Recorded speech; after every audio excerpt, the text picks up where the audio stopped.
Jumpa kembali, Shalom. Hari ini kita belajar dari 1 Samuel 13 ayat yang ke-13. Kata Samuel kepada Saul, perbuatanmu itu bodoh. Engkau tidak mengikuti perintah Tuhan Allahmu yang diperintahkannya kepadamu. Sebab sedianya Tuhan mengokohkan kerajaanmu atas orang Israel untuk selama-lamanya. 4 Agustus yang lalu dunia dihentakkan oleh sebuah ledakan yang telah meluluh lantakkan sebagian besar kota Beirut, Lebanon.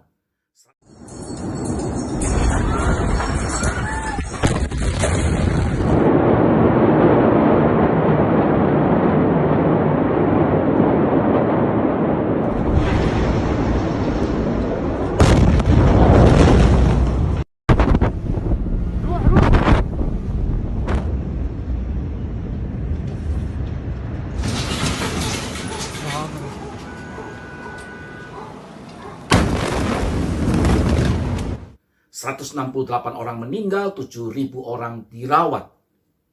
Kisah ini berawal dari kapal berbendera Moldova yang berlabuh di kota Beirut dari perjalanan dari Georgia menuju ke Moldova yang memuat 2.750 ton amonium nitrat pada tanggal 20 November 2013. Karena kesalahan teknis, maka otoritas pelabuhan melarang mereka untuk melanjutkan perjalanan mereka. Nah, 2 minggu lalu sebelum peristiwa ledakan terjadi, pejabat senior keamanan sudah memberikan surat peringatan akan bahaya bahan ini kepada Presiden Michel Aoun dan kepada Perdana Menteri Hassan Diab. Tetapi karena pengabaian atas surat peringatan dari pejabat senior keamanan Lebanon ini berakibat fatal.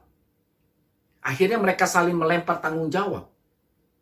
Beberapa orang mengatakan tidak telah tahan lagi dengan pengabaian, pencurian, kebohongan yang sudah bertahun-tahun terjadi dalam pemerintahan Lebanon. Media lain menyebutkan kelalaian ini adalah kelalaian yang paling parah. Hal penting telah disampaikan namun dianggap angin lalu saja. Pengabaian ini berdampak sangat fatal dan luas terjadi hampir di seluruh kota Beirut, bahkan dalam pemerintahan Lebanon.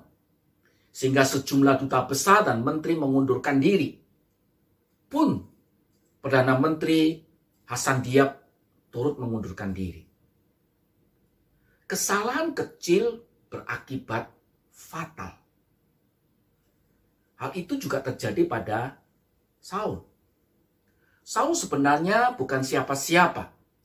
Oleh karena anugerah kepercayaan dari Tuhan, ia terpilih menjadi seorang raja bagi bangsa Israel. Awalnya dalam pemerintahan dia yang masih mencari dan mengandalkan Tuhan. Segalanya nampak berjalan baik dan sempurna. Namun awal yang baik tidak cukup.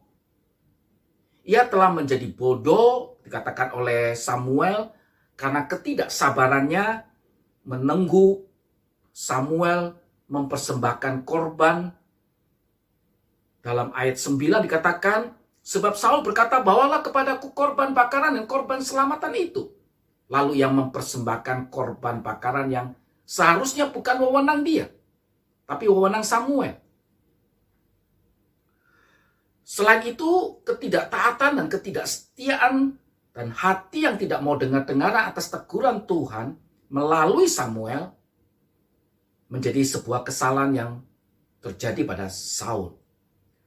Belum lagi ia mencari kehendak dirinya kepada arwah, dan itu telah menenggelamkan dirinya.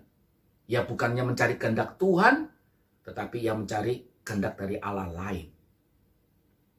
Satu langkah menentukan langkah berikutnya.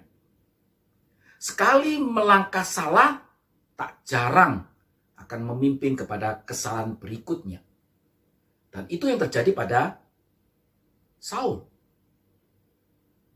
Jemaat yang dikasihi Tuhan Yesus, Mari ketika kita melakukan kesalahan, kita mawas diri, sadar, dan bertobat. Semakin kita menjauh daripada Tuhan, dan semakin kita menghindar daripada rencana Tuhan, akan semakin banyak waktu yang terbuang sia-sia.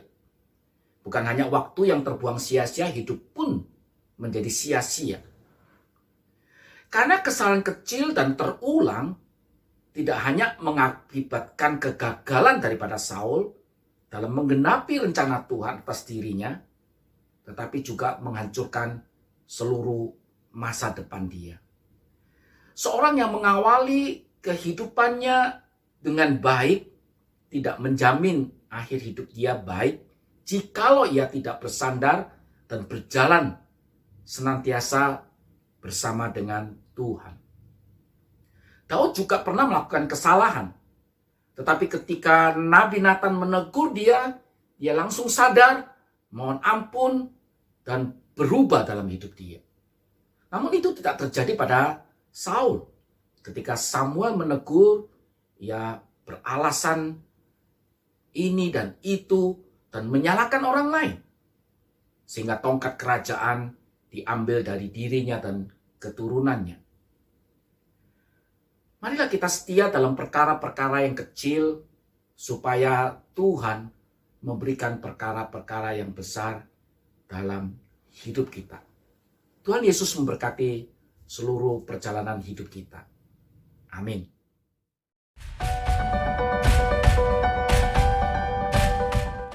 Konten ini bisa Anda akses di YouTube, Facebook, Instagram, Spotify, dan Radio Sumber Kasih 90,2 FM.